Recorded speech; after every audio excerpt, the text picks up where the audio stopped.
சாத்வீக குணமாக இவா இருக்காளாம். விபீஷணன் ஆழ்வான்னு சொல்லும்படியா. அதனால தான் பொல்லா அரக்கரை கிள்ளி கலைந்தானேன்னு சொல்லும் பொழுது ஆண்டாள் பாசுரத்தில் பொல்லா அரக்கரைன்னு சொல்லுவானேன்னு வியாக்கியாதாக்கள் கேட்குறா. அரக்கன்னாலே பொல்லாதவாள் தானே, அவளை போய் தனியாக பொல்லா அரக்கரைன்னு சொல்லுவானேன்னா அங்கே வியாக்கியானத்தில் எழுதுறா, நல்ல அரக்கன் ஒருவன் உண்டினே. நல்ல அரக்கன் ஒருத்தர் இருக்கான், அதனால தான் இதை பொல்லாத அரக்கன்னு ஆண்டாள் சொல்கிறாருன்னா. பொல்லா அரக்கன் திருமங்கையாழ்வாரும் முன்பொலாவி ராவணன் தன் முதுமதி இலங்கை வேவித்துங்கிறார் பெரிய திருமொழியில். முன்னாடி இருந்தால் பொல்லா ராவணன்கிறார், முன்பொலாவி ராவணன் தன் அப்படிங்கிறார். அதனால் பொல்லா ராவணன் எல்லாருமே பொல்லாதவாளா? அதனால் யார் எப்போ யார் வயிற்றில் யார் பிறக்கிறான்னு தெரியாது. அதனால தான் ராவணனுடைய தம்பி விபீஷணன். ஆனால் விபீஷண ராட்சசன்னு சொல்கிறது இல்லை, விபீஷண ஆழ்வான் அப்படின்னு சொல்கிறோம் இல்லையா? அதனால் அப்படிப்பட்டதான ஒருத்தர் இந்த ராவணன் உடனே இந்த அனுகூலமாக இருந்ததான பார்த்துக்கிறாள், சீதையை பார்த்துக்கிறாள் திருஜடையை சொல்லி நம்முடைய புஷ்ப விமானத்தில் கொண்டு போய் சீதா பிராட்டியை ராமனை காட்டு, ராமன் கிடக்கக்கூடிய காட்சியை காட்டுன்னு விடுறான்.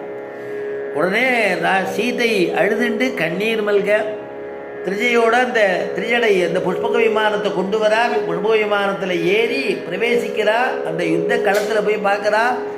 ராமபிரானுடைய திருமுக மண்டலத்தை பார்த்து கதறா, கீழே புரண்டு விழுந்து அழறா, பிரலாபிக்கிறா.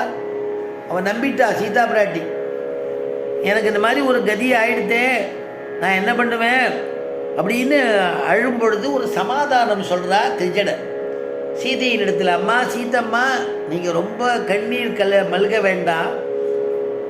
எனக்கே தெரியுறது அவள் 2 பேரை பார்த்தாக்கா அவள் பிராணன் பிரிஞ்ச மாதிரி தெரியல. ஏன்னா சாமுத்திரிகார லட்சணங்கள் அப்படியே இருக்குமா.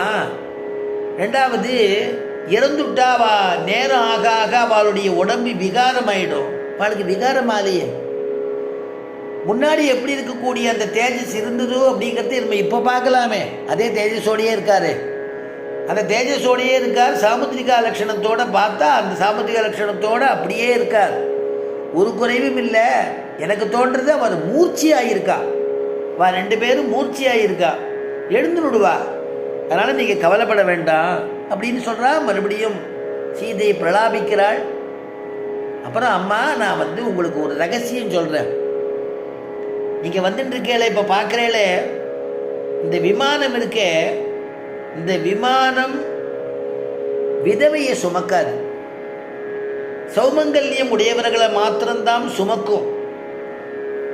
விதவா யாராவது இதில் ஏறிட்டா அப்படின்னா அது தள்ளி விட்டுடும். அதை வச்சு சொல்கிறேன், இந்த புஷ்பக விமானத்தில் நீங்கள் வந்துட்டுருக்கேள், இந்த க்ஷணம் பரியந்தம் உங்களை அது தள்ளி விடலை. மறுபடியும் நம்ம திருப்பி போக போகிறோம், ஆரோக்கியமாக நம்ம இடத்துக்கே போய் இறங்க போகிறோம். அதனால் சொல்கிறேன், நீங்கள் கவலைப்படாதீங்கோ, ராமலக்ஷ்மணா 2 பேருமே இருக்கா, தர்மம் காப்பாற்றும், தர்மம் வெல்லும், கவலைப்படாதீங்கோ அப்படின்னு சொல்லி ஒரு யுக்தி சொல்கிறா. அப்புறம் சீதை சமாதானத்தை அடையிறாள். சீதையை திருப்பி எந்த இடத்துல எங்கேருந்து அடிச்சுன்னு வந்தாலும் மறுபடியும் கொண்டு வந்து விட்டுடுறா. சீதை பேசாமல் இருக்காள், சமாதானம் அடைஞ்சு மௌனமாக இருக்கா.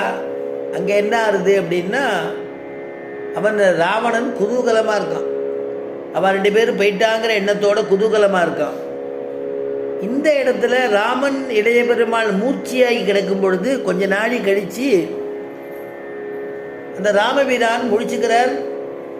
கண் திறந்து கண் மறந்து பார்க்கிறார், எழுந்துக்கிறார். என்ன காரணம்னு தெரியாது. அவருடைய பாசங்கள்லாம் விடுபட்டு போயிடுத்து. எழுந்து பார்க்குறார், தம்பியை பார்க்குறார். தம்பி மூர்ச்சி அடைஞ்சு கீழே விழுந்து கிடக்கான். லக்ஷ்மணா மூர்ச்சி அடைஞ்சிருக்கான்னு அவர் தெரியல, போயிட்டான்னு நினச்சுட்டார் ராமபிரான். லக்ஷ்மணா, உன்னை இழந்தேனே இந்த யுத்தத்தில், யாரை இழக்கக்கூடாதோ அவள்லாம் இழந்தேனே. லக்ஷ்மணா, நீ எப்பேற்பட்ட தம்பி, உன்ன மாதிரி ஒரு தம்பி எனக்கு நான் பார்க்க முடியுமா? யாருக்காவது கிடைப்பாளா?